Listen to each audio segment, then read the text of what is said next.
One of Plato's dialogues reports an imagined conversation between Socrates and a fellow named Meno. In the bit Pincoffs excerpts at the head of this chapter, they are discussing the nature of virtue.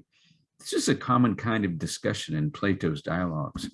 In Euthyphro, the discussion is over the nature of piety. In the Republic, the focus is on the nature of dikaiosune, a word variously translated righteousness, justice, or morality. In each case, Socrates is looking for a definition of the thing itself, not just examples of the thing in action. In this snippet from the Meno, Socrates is offered explanations of the virtue of a man and the virtue of a woman. The virtue of a man, according to Meno, is doing manly things well, things reckoned manly in ancient Athenian culture.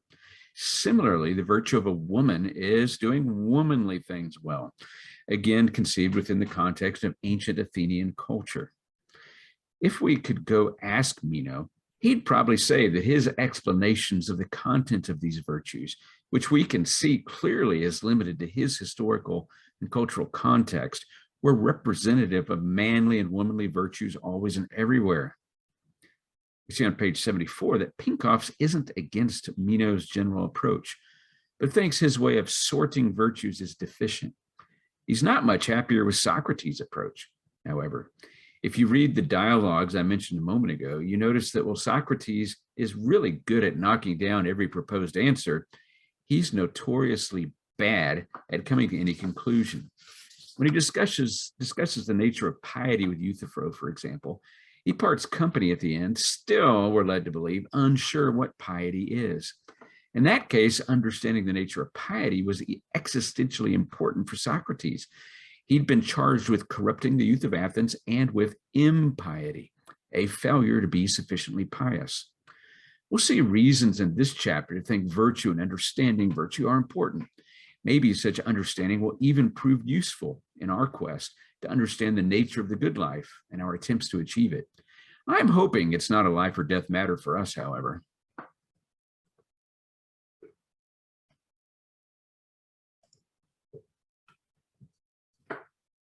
On page 75, Pincoffs begins his own quest for a definition of virtue. He writes, well short of definition, some preliminary things can and need to be said about where virtues and vices belong. They are qualities of persons. The first problem is to set them off from other sorts of qualities that persons may have. Some properties or qualities may be of persons, but not be personal qualities. For example, being attracted by gravity is a property of every person, with the possible exception of angels, but we would not want to call that property a personal one. It does not enable us to distinguish between persons, and that is what I will take as a necessary characteristic of a personal property.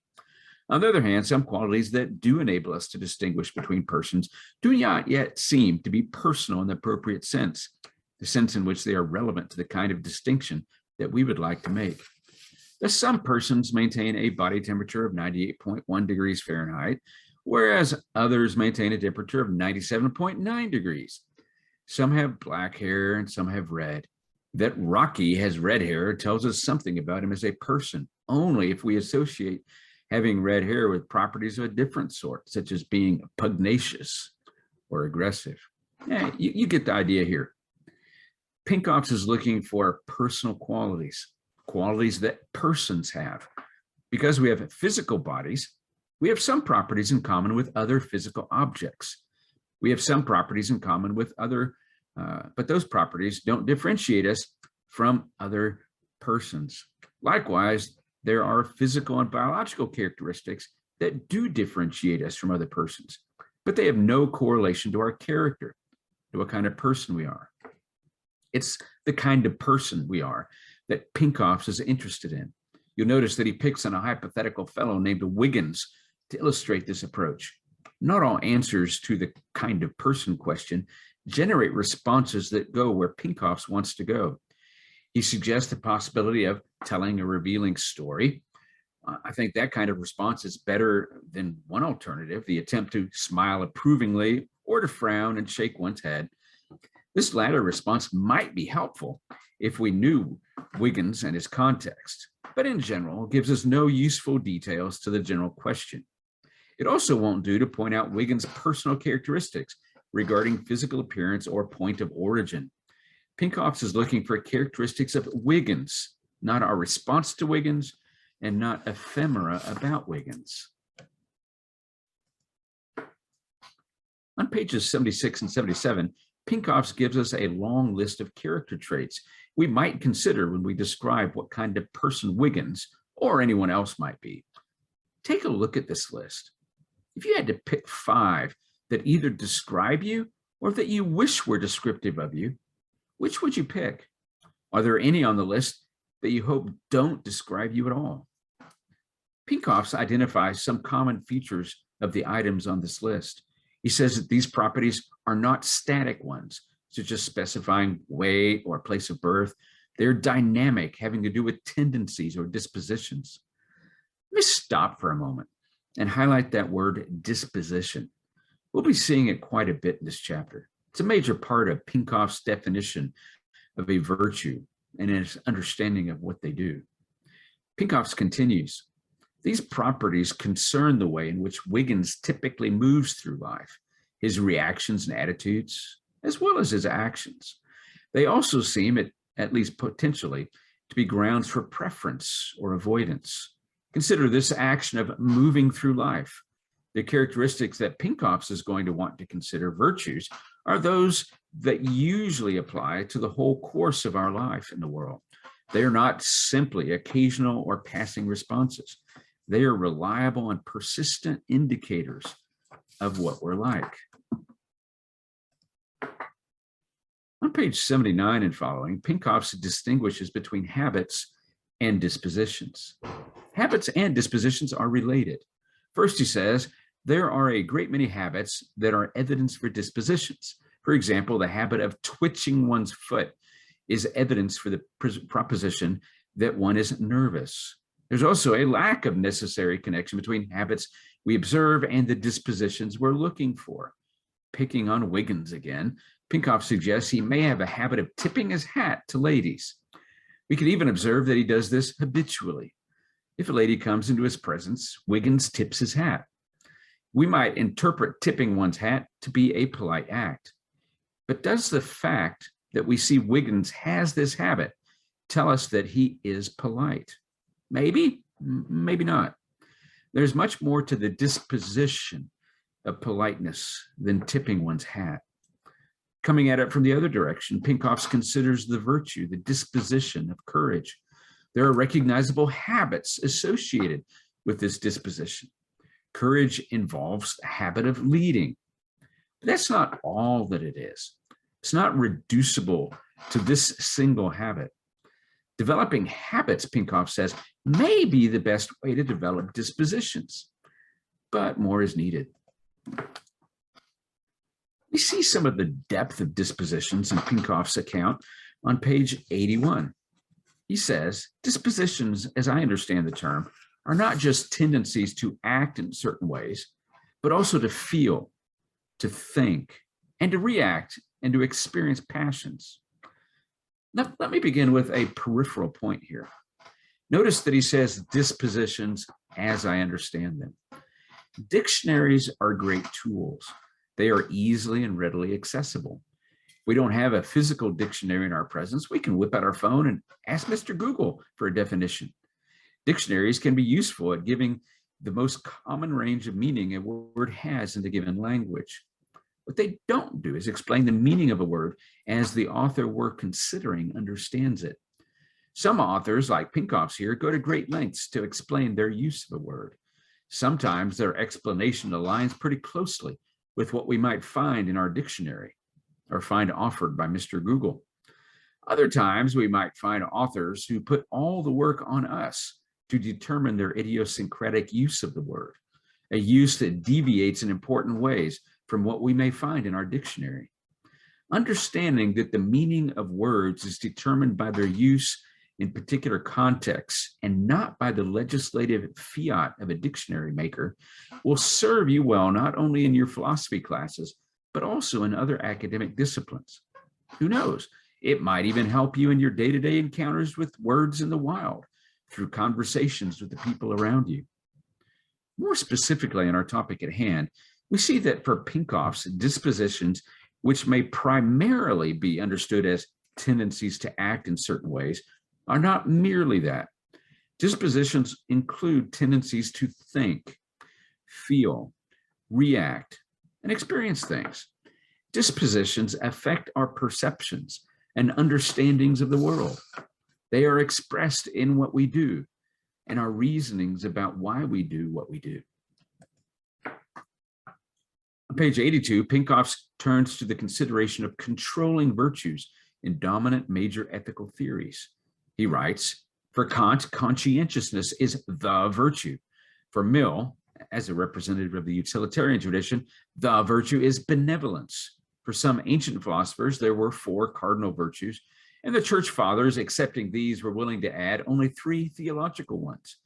Yet unless there is some prior reason to believe that there is but one, or that there are but very few bases for preference of persons, the reductive mode of analysis may be misconceived from the beginning. First, a bit of catch-up work. We skipped right over the bit where Pincoffs claimed the virtues were characteristics that made us prefer persons. That is, persons whose lives display these virtues are to be preferred over those who do not. We would, on his reasoning, want to say this for ourselves, not just for others. We should prefer to be the kind of person who displayed virtues rather than the kind of person who did not. So, which virtues should we want to characterize our life? In this section, Pincoffs is arguing against narrowly limiting these.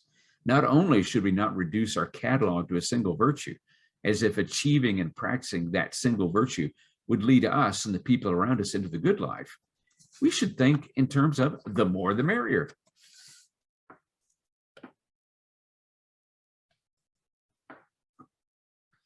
Beginning on page 84 and laid out in graphical form on page 85, Pincoffs differentiates between instrumental and non-instrumental virtues. The point of differentiation is the relation of the virtue in question to the completion of goals, ends, or objectives. Instrumental virtues are useful in helping us get things done. He wants to further differentiate between task virtues and instrumental virtues. He says there are task virtues such as neatness, thoroughness, carefulness, and sensitivity that fall in the first class. Virtues such as persistence, alertness, and courage fall more naturally into the second, the instrumental class. The instrumental virtues are at home in talking about winning wars, finding the sources of rivers, finishing novels, reducing deficits, and crossing oceans. The task virtues are at home in talk about bricklaying, painting, gardening, and typing, where we can and do distinguish the question of how successful the overall undertaking was from the question of how well it was done. A good bricklayer may be either a person who gets the job done quickly and passably well, or one who is unusually neat or artistic. You can notice here that the difference between the two might be said to lie in the macro versus the micro level of analysis. One kind looks at complex actions composed of multiple lower level tasks. The other is looking at those lower level tasks. With the category of non-instrumental virtues, Pincoffs finds 3 subcategories: aesthetic, meliorating, and moral. You can find his discussion of these on pages 86 and 87. I'll make just a single comment. If you're a student of Latin, you'll recognize that word meliorating as coming from the comparative form of the Latin word for good, bonus. Something is meliorating if it makes something better. I've seen the English word ameliorating used more often. It means the same thing. On page 87, Pincoffs considers temperamental virtues. There is an important point here. When we consider the nature of some of these virtues, some of those virtues are more under our control than others. Imagine that we consider our character in the face of all these many virtues Pincoffs has listed for us.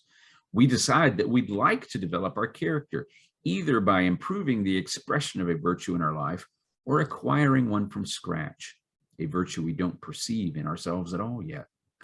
Virtues vary in how much we can do to increase their presence in our lives. Pincoffs also notes that because of this, our responsibility for being virtuous varies, depending on which virtue is in view. One virtue he mentions is humorousness. It may be that we find a good sense of humor attractive in people. We are drawn to them. Maybe we even aspire to be like them. But lacking humorousness is less under our control than some of the other virtues. So we cannot consider a person without that virtue blameworthy.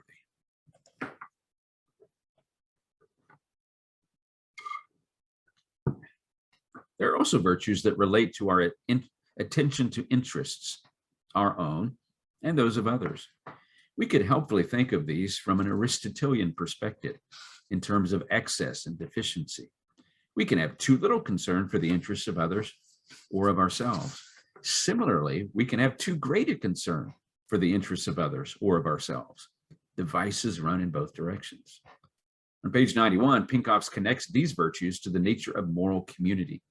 The moral community is the community of persons who, generally, are self-governed and conscientious, and it cannot long contain persons who are not. Because there are no external sanctions, such as imprisonment or transportation, that correspond to moral failings, the moral community can preserve itself only by shame, blame, and excommunication. If shame and blame have no leverage on an individual, and if he continues in the many ways possible to take unfair advantage, then he must somehow be labeled. People must be warned that he is not, though he pretends to be, a member of the community, that he has no conscience, that he is not to be trusted, that he is a fanatic. But if he is not a member of the moral community, there will be few circumstances in which he will be chosen or preferred. It is in this sense that the moral virtues and vices are especially fundamental ones. We can think of circumstances in which it is not especially important that a person be persistent, courageous, graceful, or gentle. But we can think of few, if any, circumstances in which deceptiveness or unreliability are not important. We might be surprised by Pincoffs' mention of the policing functions of moral communities. It might be nice if we could have and maintain moral communities without any shame, blame, or excommunication. This last term referring to the exclusion of deviance from life in the community. In the first place, our individualistic age sometimes blinds us to the reality of moral communities. We think morality is only and purely subjective, a function of autonomous, freestanding individuals. We might think further, committed as we are to such an individualism, that anything that impairs such autonomous individuality by seeking conformity to some communal account of the good is by definition oppressive and to be rejected. I think Pincoffs would reject the possibility of such a moral individualism. Also, from what I see in the world, despite claims that moral individualism is the ideal, humans simply don't function that way. We may use the language and discourse of individualism to reject what we consider oppressive, but what is actually happening is conflict within or between moral communities as to the nature of the good life and how it is to be pursued. The shaming, blaming, and excommunication are ways moral communities say, that's not the kind of people we are. Healthy communities, like healthy bodies, will have the social equivalent of an immune system. A healthy social immune system, yes, that is a metaphor, so don't take it literally. We'll be able to clearly differentiate between what is the community and what is not the community, and direct its immune response toward those things which are not the community, yet have invaded the community. An unhealthy communal immune system may fail to identify invasion, or it may fail to recognize the bounds of the community in such a way that its immune response is directed against the community itself. This would be the communal equivalent of an autoimmune disease. The final thing I'll consider in this chapter is Pincoffs' comments on the cardinal virtues, beginning on page 92. He says, a useful way of defining the cardinal virtues would be as those virtues of which there cannot be too much. This would rule out persistence and some other instrumental virtues, cheerfulness and some other ameliorating virtues. It would leave, among others, the central moral virtue of justice. To say there cannot be too much of a virtue is to imply that having a lot of that virtue does not take away from having other virtues that one considers important. Let's pause for just a moment and name the four virtues that have traditionally been considered cardinal virtues. These are fortitude, justice, temperance, and prudence. We run into these over and over again when we read classical texts on ethics, such as Aristotle's Nicomachean Ethics. The word cardinal comes from the Latin word for hinge. The possession and adequate use of the other virtues hinge on the possession and use of these four. Possessing temperance, fortitude, justice, and prudence helps order our lives and our acquisition and use of the other virtues. These four virtues are worth knowing. I wouldn't be surprised if you took a test sometime that required you to know them.